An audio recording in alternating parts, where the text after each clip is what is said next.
In the quiet hours before her death, Princess Diana made her final telephone call to her young sons, William and Harry. This brief conversation was filled with warmth, yet imbued with a sense of urgency and tenderness that would haunt them both in the years to come. It was the last time they would hear their mother's voice. Looking back, the call evokes a haunting sense of finality. The truth may surprise you, the call left the boys with a memory that would haunt them for many years, giving the final moments of Diana's life a heart-wrenching weight. In your book, you write, "Waking up, I often told myself, maybe this is the day. Maybe today is the day she will reappear. Yes, I had a tremendous amount of hope." Princess Diana's role as a mother to William and Harry was central to their lives. Unlike many traditional royal parents, Diana adopted a hands-on approach to raising her children.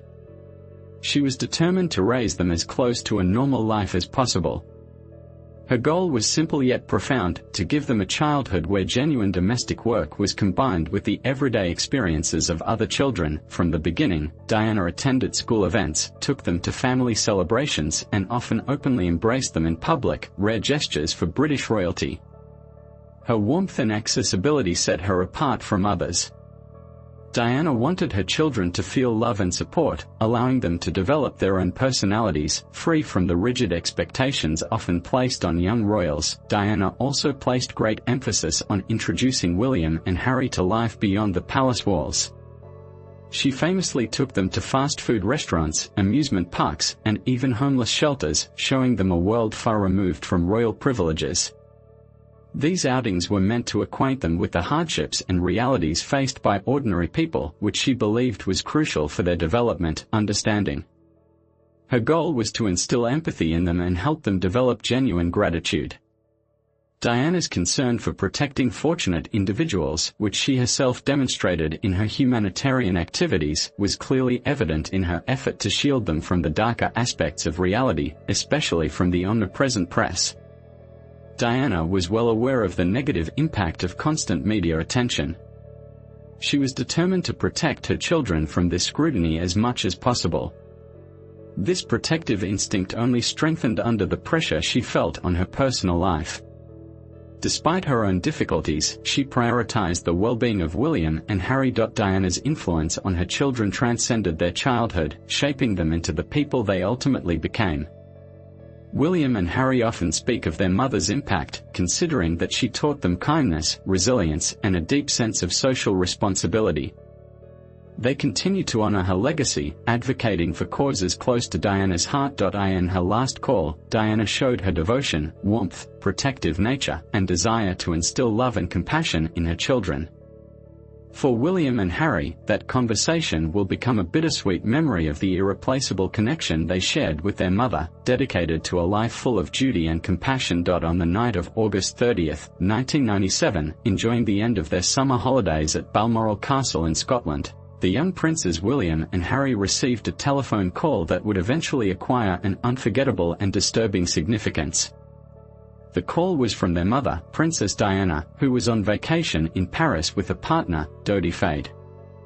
At 15 and 12 years old, like any children their age, they wanted to make the most of the last days of summer. That desire to play would influence what would later become one of the most bitter memories of their lives. Diana called that night while the children were busy with their cousins, absorbed in the anticipation of the evening. For them, it was simply another call, a brief moment of security and happiness upon hearing their mother's voice on the other end of the line. With a mix of nostalgia, regret, and sadness, the brevity of their last conversation weighed heavily on them.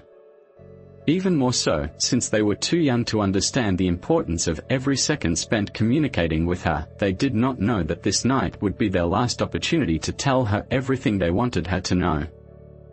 However, Diana conveyed all she could through her voice, filling it with love that would resonate with her children long after she was gone. The context of the call adds another layer of emotions. Balmoral was a place they associated with family, safety, and happy memories. Now, the castle would forever be marked by the bittersweet memories of their last words with Diana. Although the boys were protected within the comfortable walls of the royal complex, their mother was far from safety, under the constant scrutiny of cameras and the curious gazes of the media. On the morning of August 31, 1997, the lives of Princes William and Harry changed forever. They were informed that their mother, Princess Diana, had died in a car accident in Paris. The young princes were only 15 and 12 years old and were visiting Balmoral Castle in Scotland with their father, Prince Charles, and other members of the royal family. When news of the accident reached Balmoral early in the morning, the royal family faced the difficult question of how to handle this situation. Diana, with her characteristic warmth and love, asked how their day had been, took an interest in their adventures, and listened patiently as they quickly recounted their stories. The boys, eager to return to playing, did not prolong the conversation. They answered swiftly, brief and hurried responses, saying goodbye without knowing it would be the last time they heard their mother's voice. Diana, as always, ended the conversation with words of devotion, saying how much she missed them and that she would see them soon. That night, her voice had a special tone of tenderness. She seemed to sense the importance of each word spoken, even if her young children did not understand it. Carlos, hoping to spare them at least a few hours of torment, decided to wait until morning before breaking the terrible news to the children, giving them a chance to find some last peace before the magnitude of the tragedy overwhelmed them. When he entered their room and delivered the news, William and Harry were stunned. For Prince William, who was 15 at the time, the shock was almost paralyzing. His mother had been his confidant, a stabilizing force helping him cope with the difficulties associated with being second in line to the British throne. Now, faced with grief he could not express, William instinctively took on the role of protector, both for himself and for his younger brother Harry. Although he was still a child, he bore a tremendous emotional responsibility. He tried to find a balance between his own grief and the need to shield Harry from the full weight of the loss. For Prince Harry, who was only 12, the reaction was one of deep and painful disbelief. Since then, he has said he felt numb, as if the reality of his mother's death was something he could not fully grasp. His memories of Diana are tinged with the pain of her absence and a haunting sense of loss. The sudden loss left him with questions he couldn't formulate at the time and a void he would struggle with for years to come. Both children felt an overwhelming sense of regret, remembering the short last phone conversation with their mother, wishing they had said more, listened more, stayed on the line longer. As days turned into weeks, William and Harry were overwhelmed with flowers, letters, and mourning admirers. The whole world wept with them. But for two young princes, this public grief only intensified their personal sorrow. They were forced to cope with their grief under the scrutiny of millions, accepting that the mother who had so carefully shielded them from the harshness of royal life could no longer protect them. Throughout her life, Princess Diana was both charmed and tormented by the media's relentless attention to her every move. This unyielding focus on her only intensified in the final years of her life. In her last moments in Paris, an atmosphere of constant surveillance and pressure was created, serving as a stark reminder that her tragic death was directly linked to the actions of a frenzied group of paparazzi. These paparazzi pursued her car through the city streets. Seeking personal freedom and happiness, Diana openly opposed this intrusive presence in her life. She often criticized the media's interference and lack of respect for her privacy. Diana's criticism of the media was fueled by years of harassment and exploitation. From the earliest days of her time in the royal family, photographers and reporters relentlessly followed her.